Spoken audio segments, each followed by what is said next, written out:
Anybody with less than 32 gigs of RAM is committing a crime. What's up, everybody? It's Don with Tech, and today in this video we're going to be going through the RAM choice for my upcoming computer build.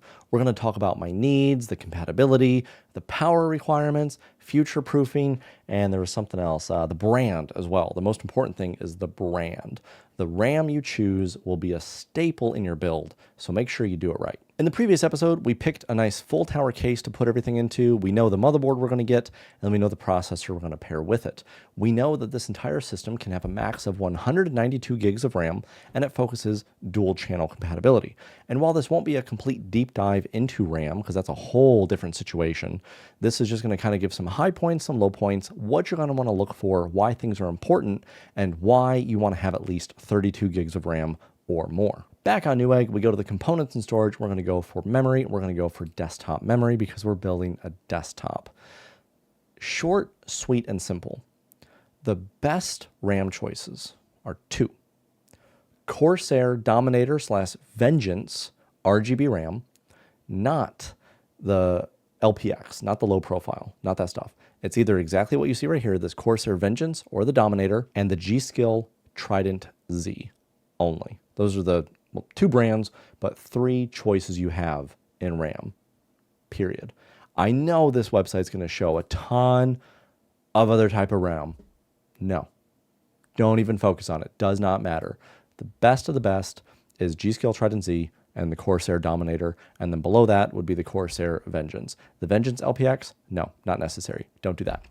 So with this RAM, we know we're going to be sticking with the speed of DDR5. We're going to just go ahead and go for that. And then you got to kind of think, how much RAM do I need overall? I'm going to select Corsair and I'm going to select gskill because everything else just gets out of here. They will fail and give you problems. But now with only gskill and Corsair being selected, we can kind of figure out, okay, how much RAM do we want? I already said that 32 gigs or less is committing a crime, so we don't want to commit a crime. We want to have something that's going to be future-proofed as well as on top of being able to give us good speed.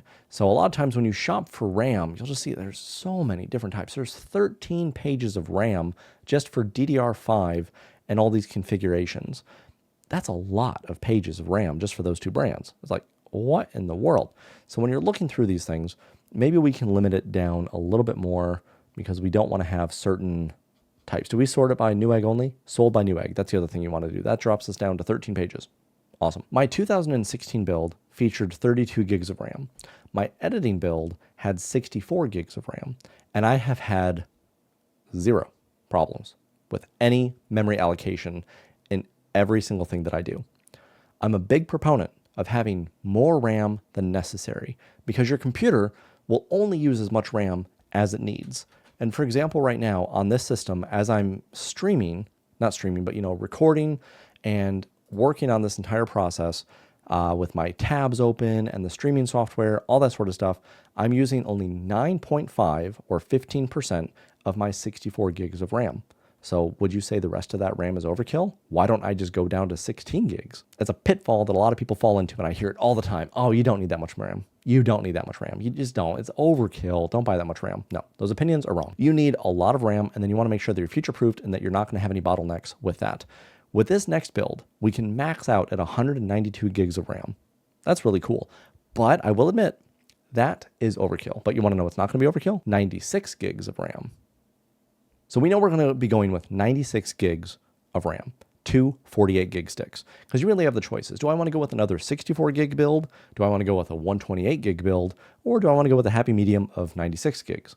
And 96 gigs seems pretty sweet. So with all that out of the way, we have the brands, we have the type, we can kind of sort through a little bit more. You might see something that's like, okay, what's the cast latency and what's the speed and the timings? And what you generally want to find is RAM that has good speed, which is going to be this number right here, the 5200. You want to have good speed and then good latency. Latency is going to be the response time. The lower the timing numbers, the faster that the RAM can communicate, essentially. And then the higher this number, this 5200, the more bandwidth and the more capacity it has to handle all the tasks you're throwing at it. So lower CAS, faster it can do it. Higher bandwidth of this higher number, the higher speed, the more that you can essentially do at once. A happy medium, and I found the RAM that I wanted to find, is kind of like right here. This like gskill Trident Z Royal. cast latency of 32 with timings 32, 39, 39, and 6400 speed. This is considered overclocked, so you would have to go into the BIOS and set the XMP settings to a certain profile to achieve that speed.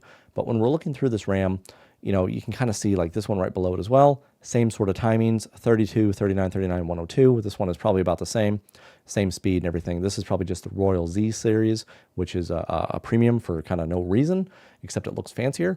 And then this is just the regular Trident Z RGB series. And then the gold is even the fancier with a little bit lower timings here as well, 28, 36, 36. But this speed right here, the bandwidth is 6,000. You know, there's a very happy medium. You don't want to get such low speed that your timings are a lot lower, but you also don't want to get such high speed that your timings are incredibly high. There are some things out there that show flowcharts, and other people might have even shown all the data of like, okay, this is the exact type of RAM that you want to show. That's not what this video is going to have, because this is just kind of based off of older knowledge of like what I remember it being. And looking through this, I found a good set of RAM that is going to fit the build pretty much perfectly. And it's this Gskill kit right here. We're going to go and compare it, and it has the good cast latency of 32, that DDR5 6400, which is really nice. The price is also pretty good, $290 for 96 gigs of RAM. That's really, really nice. And we look up here at this Corsair Vengeance series. This has a cast latency of 4, but has more megahertz on the speed for the RAM itself, but it's more money. So it makes you wonder, you know, where are you at here? I think you'd rather have this one down here with the 6400 instead of the 7000 with that lower cast latency, because that's a significant cast latency of 32 to 40. But let's compare that one right there. I would like to see some Dominator RAM if we could. Other things to keep in mind is going to be the voltage that the RAM is going to be running at to achieve those speeds. The higher voltage, the more temperature and the more heat it will produce, but it's also not really too much of a, you know, really big end or break deal, because the speed kind of comes with it, and a lot of the RAM has enough heat spreaders on it to really circumvent and let that be a little bit, you know, running a little bit cooler. We're also buying RAM in a dual channel kit. When you're buying RAM, you want to buy all the RAM that you want at once. Gone are the days of being able to like, I'll just buy, you know, I'll buy 16 gigs and I'll upgrade it to 32 gigs later. Those days are gone, because you cannot mix and match this RAM anymore. It has to be from the same exact, pretty much, packaging in order to be guaranteed to work correctly, no matter what brand. Even if you buy the exact same model number, the exact same SKU, everything, there's no guarantees that they're going to be compatible. So you have to buy the amount of RAM that you want to use now, or if you want to upgrade in the future, you buy cheap 16 gigs now, and then in the future you buy brand new 92 gigs of RAM. But buying 16 with the hopes to buy another 16 later to go to 32 just does not work. All right, so we have 4 kits of RAM that we're looking through here. We have the Corsair Vengeance, which is these two right here, the non-RGB and the RGB. This should not be the LPX style, so I think I can recommend it. The Dominator all the way to the right, and then the Gskill Trident Z that is in my top running up for the memory that I actually want. So we just compare some of these real quick. Right off the bat, this Gskill Trident Z is the lowest cost. That's kind of nice. The biggest thing that you can see between the speeds here is the Dominator is 6600 for the frequency. This is 6,000, 6,000, and then 6,400. So they're kind of like, this one's kind of in the middle, but the timings is really where it makes a difference. So these are higher timings at 32, 39, 39, 102, but then we got 30, 36, 36, 76. That's across the board, except these are a little bit higher at 39, 39, 76. So you'd kind of think, okay, what is the, right here, these two numbers, these two pieces of RAM, this is really the most important part.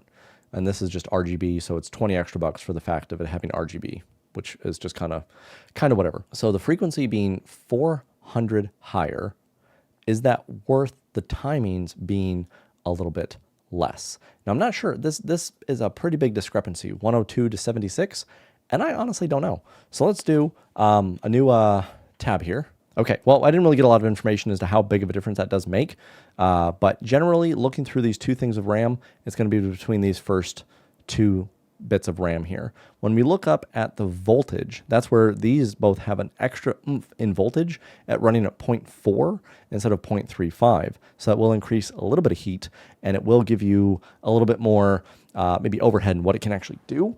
But you might also be able to achieve that in overclocking with the Gskill memory. So the past several builds, I've done a mixture, and this one included, has Trident Z or Corsair Vengeance, but to be able to save as well this much money right here for the extra latency but lower speeds, slower timings, I guess. The higher frequency, slower timings, I would say that the gskill is going to be the one that we're going to end up picking. I have not had any issues. I've had zero, not a nil issues with Trident Z RAM. And I think if you pick that for your system as well, you would have zero problems. And we'll find out when this build is done if I made the right choice. So we go here, we're going to go ahead and go to the memory itself. Choose memory, add that in. So now we have it right there. The system so far is going to have a 20-core processor, a very stable Asus-based motherboard, 96 gigs of DDR5 RAM, and a beautiful Fantex NV7 case. So thank you so much for watching this video. The next one is going to be focusing on, I got to look at my notes here because I don't even know what we're doing next, is going to be the SSD and media that we're going to boot off of. So subscribe to see all these videos, click the playlist to see if there's anything else you want to find, and just, yeah, let me know if you have any comments or anything like that in the comments down below. Give this video a thumbs up if you found it helpful. This has been the Don. This has been the Don Tech. Thank you again so much for watching, and remember, the Don's got your back.